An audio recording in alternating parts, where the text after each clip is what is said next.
Bonsoir, je m'appelle Alexandre Caget, je suis expert d'assuré. Dans cette vidéo, je vais vous parler de la recherche de fuite en matière d'assurance. Pourquoi on fait une recherche de fuite? On fait une recherche de fuite parce qu'on n'est pas en mesure de déterminer l'origine d'un sinistre dégâts des eaux. Pourquoi c'est important? C'est important parce qu'en 2018, les assureurs ont mis en place une convention qui s'appelle l'IRSI, qui organise la recherche de fuite sous prétexte de meilleure satisfaction de l'assuré, d'accélération et de simplification des règlements dégâts des eaux. Autant vous dire que selon moi, ça n'est pas le cas. Je rappelle ce qu'est une recherche de fuite, c'est la détermination de l'origine d'un sinistre dégâts des eaux par tout moyen, par exemple à l'aide d'une caméra vidéo, à l'aide de gaz ou à l'aide de fluorescine. Pourquoi l'intervention des assureurs à la recherche de fuite pose problème? Ça pose d'abord un problème de qualité. C'est dû au coût que sont capables de consentir les compagnies d'assurance. C'est dû aussi à la formation qui est parfois insuffisante des intervenants, des techniciens de recherche de fuite. Ça pose un autre problème qui est celui du contradictoire. Qu'est-ce que le contradictoire? D'après le rapport sur la preuve de la Cour de cassation, c'est ce qui peut être débattu, c'est tout ce qui peut être débattu. Autant vous dire qu'un technicien en recherche de fuite est assez faiblement, en général, formé au contradictoire, que son intervention a toutes les qualités de ce qu'on appelle l'unilatéral.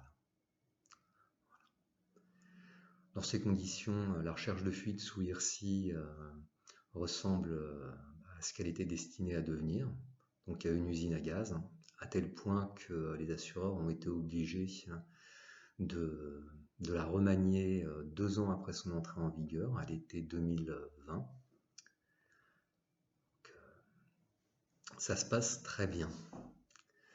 Et d'ailleurs, comment ça se passe une recherche de fuite sous IRSI? Ça se passe en 3 temps.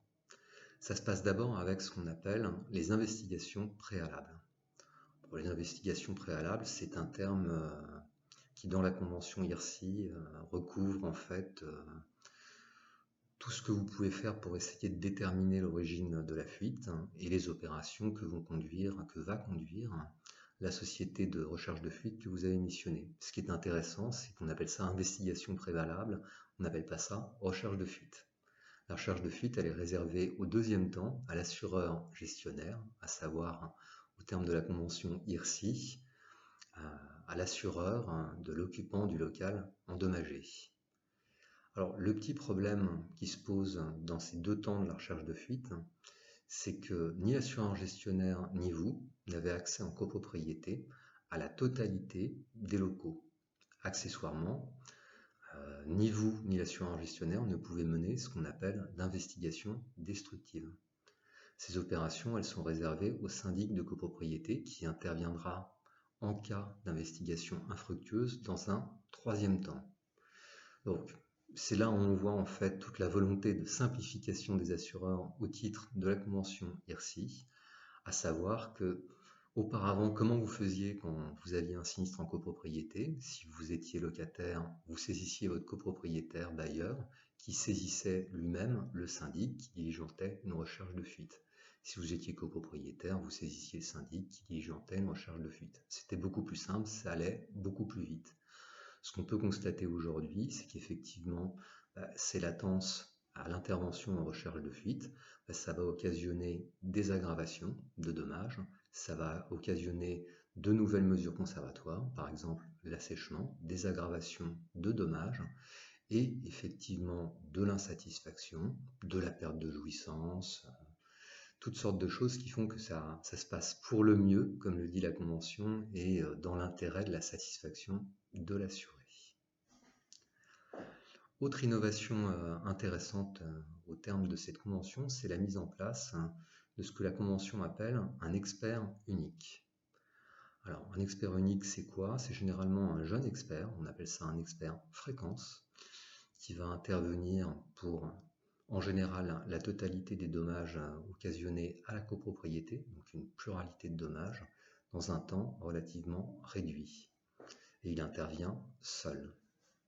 Pour ceux qui ont déjà assisté à des opérations d'expertise d'assurance, ce qui est intéressant dans le contradictoire, c'est que vous pouvez avoir 3, 4, 5 experts expérimentés, donc qui vont s'intéresser à l'origine du sinistre, à la réparation de l'origine du sinistre, donc notamment en jetant un coup d'œil dans le cadre d'un dégât des eaux sur la facture.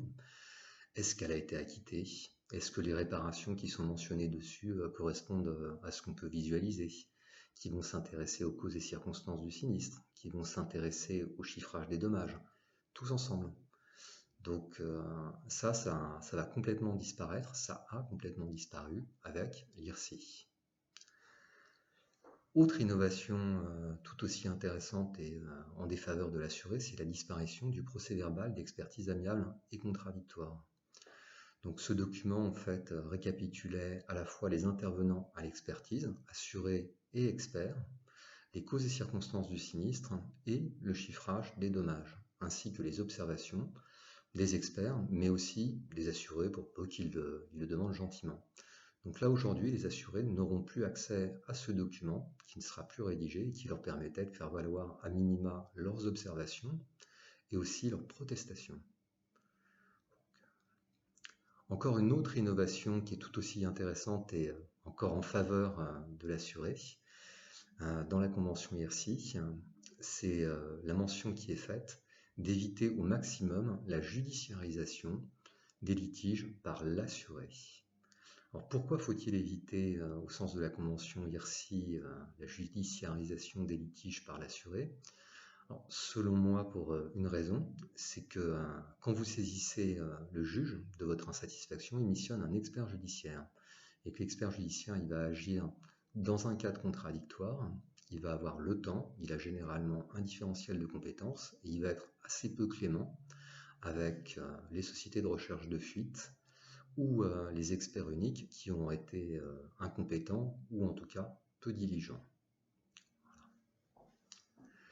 Donc, dernière innovation tout aussi en faveur de l'assuré dans le cadre de la convention IRSI, c'est la mise en place de 2 seuils d'indemnisation, l'un de 5 000 € hors taxe et l'autre de 1 600 € hors taxe pour les dommages matériels. Alors, pourquoi 2 seuils de 1 600 et 5 000 € s'agissant de sinistres dégâts des eaux, sachant que le montant moyen du sinistre dégâts des eaux en France est de 1 152 €, ce qui est absolument sans rapport avec 1 600 ou 5 000 €.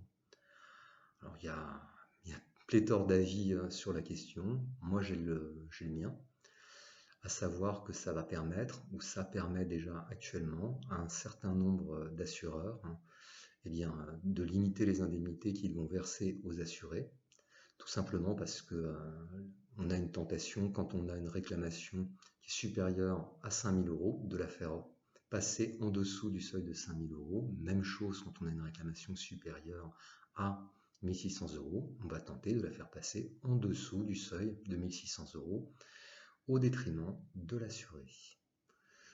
Donc, ce qu'on peut voir effectivement, c'est que sous prétexte dans la convention IRSI de simplification, d'accélération au bénéfice de l'assuré, on peut assister de la part d'assureurs indélicats à la tentation en fait de minimiser les indemnités qui sont dues à l'assuré d'une part et à limiter leurs frais de gestion. Donc ça se passe d'autant mieux qu'un certain nombre d'assureurs montent au créneau contre tout ou partie de cette convention.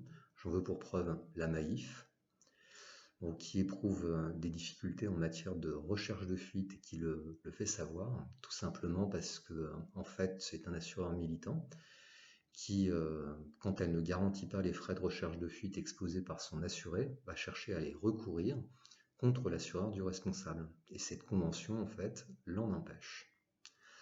Alors, qu'est-ce que vous pouvez faire dans le cadre de ce type de problème, dans le cadre de la convention IRSI?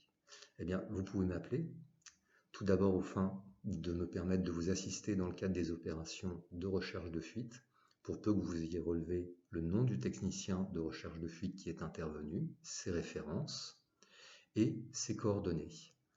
Là, ce que je peux faire, c'est effectivement me débrouiller pour que vos protestations soient insérées dans le rapport de recherche de fuite. Ce que je peux faire ensuite, s'agissant des problématiques de chiffrage, c'est vous assister à l'occasion d'opérations d'expertise amiable et contradictoire face à l'expert de votre assurance. Donc, pour ce faire, je vais procéder à un relevé des dommages, je vais les métrer, je vais les quantifier, je vais les chiffrer et récapituler ce chiffrage sur un document qui s'appelle un état des pertes. Cet état des pertes va être débattu entre moi et l'expert de votre assurance à l'occasion des opérations d'expertise amiable et contradictoire, à l'issue desquelles je vais procéder à la rédaction d'un détail de règlement. Donc là, effectivement, je vais vérifier vos garanties, choisir les meilleures d'entre elles, afin d'optimiser votre réclamation. Et je vais ensuite suivre le règlement de votre dossier jusqu'au bout. Voilà, vous n'hésitez pas à m'appeler, mes coordonnées sont en dessous de cette vidéo et je vous dis à bientôt pour une autre vidéo.